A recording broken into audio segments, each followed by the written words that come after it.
வணக்கங்க. இன்னைக்கு பாப்பாவுக்கு ஒரு ஸ்நாக்ஸ் ஈவினிங் ஸ்நாக்ஸ் பண்ணுறதுக்கு ரெடி பண்ணி வச்சுருக்கிறேங்க. அதுக்கு தேவையான பொருளெல்லாம் என்னென்னு பார்த்துக்கலாங்க. நெய் எடுத்து வச்சுருக்கிறேங்க. அப்புறம் வெள்ளை ரவை 1 டம்ளர் எடுத்து வச்சுருக்கிறேன். ஏலக்காய் பொடிச்சு எடுத்து வச்சுருக்கிறேன். நேந்திரம் பழம் 1 எடுத்து வச்சுருக்கிறேன். அப்புறம் வெல்லம் பொடி பண்ணி எடுத்து வச்சுருக்கிறேனுங்க. ரவைக்கு ஈக்குவல் ரேஷியோவில் வெல்லம் பொடி பண்ணி எடுத்து வச்சுருக்கிறேன். அது கூட தேங்காய் பூவும் எடுத்து வச்சுருக்கிறேங்க. இப்போ எப்படி செய்யலான்னு பார்க்கலாங்க.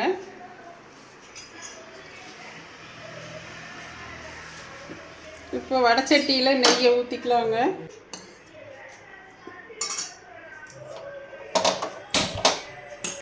இப்போ நெய் சூடாயிடுதுங்க. அதில் ரவை போட்டு நம்ம நல்லா வறுத்துக்கலாங்க. ரவை நல்லா வறுக்கணுங்க.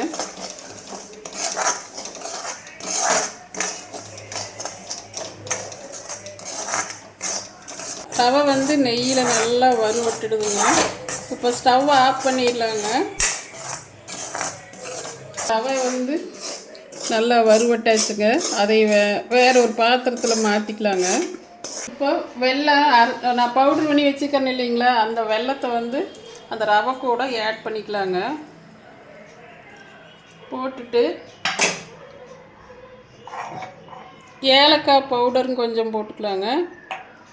அப்புறம் தேங்காய் நல்லா அதாவது பவுடராக இது பண்ணி செதறி வச்சுருக்கிறேன், அதையும் இது கூட போட்டுக்கலாங்க. அப்புறம் பழம் 1 இதுக்குள்ளே போடுறேங்க. போட்டுட்டு எல்லாமே நல்லா கலந்து பிசைஞ்சிக்கலாங்க. இதெல்லாம் நல்லா பிசைஞ்சாச்சுங்க. இந்த ஸ்டஃப்பை வாழை இலையில் வச்சுக்கலாம்.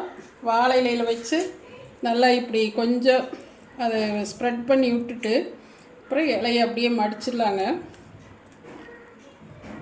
மடித்து இப்படியே எடுத்து இட்லி தட்டில் எடுத்து வைக்கிறேன். இப்போ வாழை இலையில் எல்லாமே ஸ்டஃப் பண்ணியாச்சுங்க. இப்போ இட்லி தட்டில் வச்சு ஒரு 10 நிமிஷம் வேக வச்சு பார்க்கலாங்க. இப்போ 10 நிமிஷம் ஆயிடுச்சுங்க. ஸ்வீட் எப்படி வெந்திருக்குதுன்னு பார்க்கலாங்க.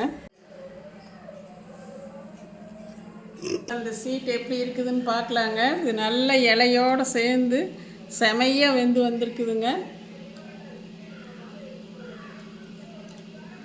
செம டேஸ்ட் இருக்குது. நானே எதிர்பார்க்கவே இல்லை. எனக்கு இதை ஃபஸ்ட் டைமு. நல்லா இருக்குது. நீங்களும் செஞ்சு பாருங்கள்.